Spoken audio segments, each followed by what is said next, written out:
Klon, kelas online, tematik kelas 3 SD, tema 5, buku E, subtema 1, pembelajaran ke-1. Bersama Mubayana di channel YouTube Mubayana Nyonge, Pinter Bareng. Kegiatan belajar mengajar pada masa COVID-19.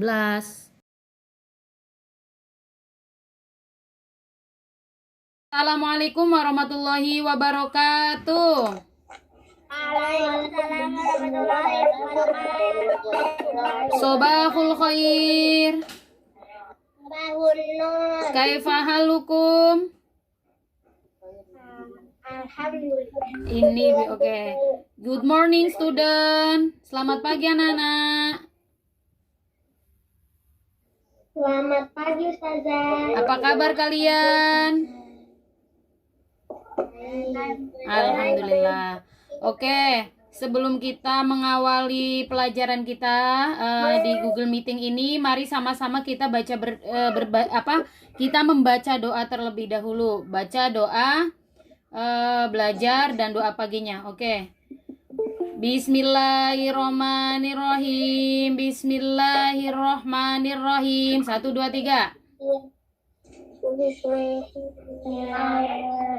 Bismillahi tawakkaltu 'alallahi la haula wala quwwata illa billahil azim. Rabbi zidni ilma warzuqni fahma. Rabbi ishrah li sadri wa yassir li amri wahlul 'uqdatam min lisani yafqahu qawli. Amin. Oke, selanjutnya kita baca doa paginya. Up your hand please, posisi berdoa. Bismillahirrahmanirrahim. Bismikallahumma nada'u fi hudu'i wa rawa laka kullu hamdin fi ma sya'i wa sabah ablana minka rosyada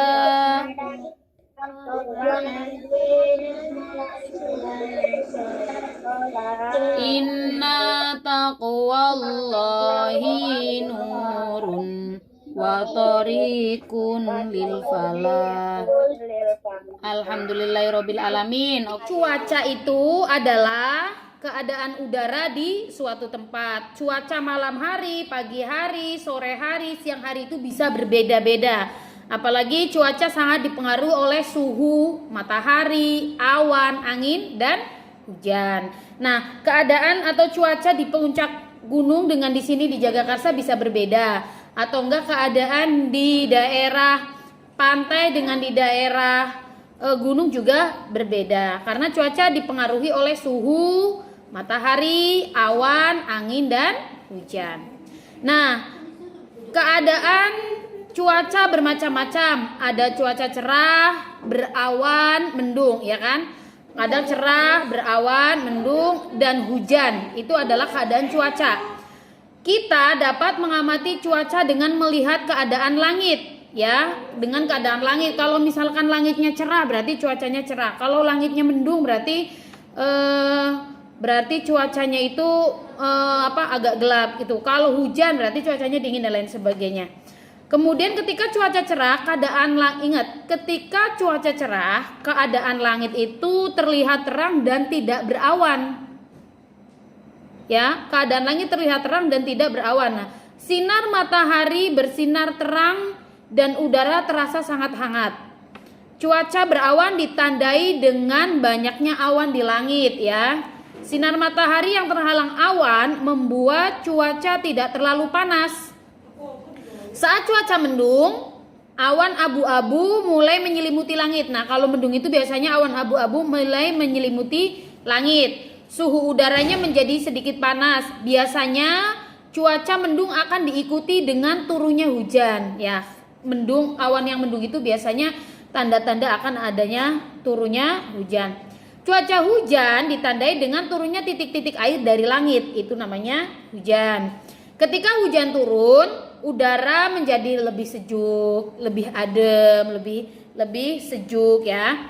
Hujan dapat turun dengan deras atau hanya rintik-rintik saja, yang kita bilang dengan gerimis. Jadi hujan itu nggak selamanya turun dengan lebat atau gerimis saja, tapi kadang hujan turunnya lebat, kadang hujan hanya gerimis saja. Kadang-kadang hujan deras disertai petir yang menyambar. Jadi kadang-kadang petirnya menyambar atau gluduk, itu namanya hujan yang disertai dengan petir. Oke. Jadi sampai di sini paham? Paham. Oke. Keadaan cuaca dapat mempengaruhi kegiatan kita. Keadaan cuaca dapat mempengaruhi kegiatan kita. Oleh karena itu, kita perlu mengetahui keadaan cuaca di sekitar kita. Misalnya ketika cuaca cerah dan sejuk, nah kita dapat beraktivitas di luar ruangan. Nah ketika hujan lebat, sebaiknya kita beraktivitas di dalam ruangan. Jadi cuaca mempengaruhi kita. Kalau misalnya cuaca mempengaruhi kegiatan manusia dalam kehidupan sehari-hari. Misalnya keadaan cuaca dapat mempengaruhi jenis makanan yang dipilihnya ya. Misalkan cuaca hari ini cerah, maka ibu menyediakan semangka segar untuk Nina dan Adi. Ibu membelah semangka menjadi 2 bagian sama besar. Setelah itu setiap bagian dipotong lagi menjadi 2 bagian sama besar. Nah, berapa bagian dari semula kah setiap potongan semangka tersebut? Nah, untuk menyatakan suatu bagian dari suatu yang utuh, kita dapat menggunakan bilangan pecahan. Oke, kamu sudah belajar kan tentang pecahan sebelumnya? Ingat, A pembilang, A. Nah, dilihat di garis biru, kotak birunya nak.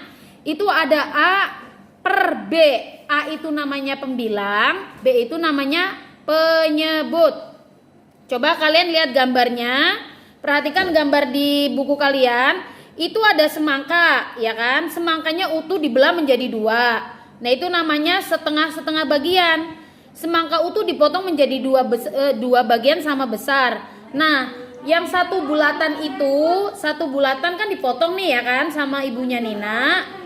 Potongannya dipotong lagi menjadi 1/4. Jadi 1/2 dengan 1/4. Jadi bulat dipotong menjadi 2 itu namanya 1/2. Nah yang setengahnya itu dipotong lagi, itu menjadi 1/4.